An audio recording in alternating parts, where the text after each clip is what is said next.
just basically finished unboxing the MacBook. Um, really good stuff. So just to run through the spec, there's an i7 processor, 16 gigabytes of RAM, and 512 gigabytes of SSD storage.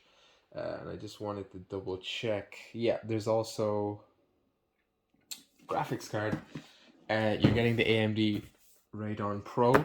This is a really powerful machine. It's a really good workhorse to use on for work and for personal things. So I love it. It's a really good machine. USB-C charging as well. So look at that.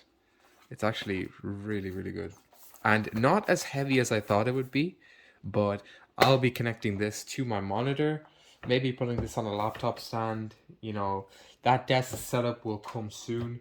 And I also have Magic Keyboard to use, and just, well, I don't have the Magic Mouse, but a normal Surface Mobile mouse will do.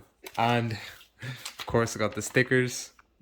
I'll plot those on there, but anyways, yeah.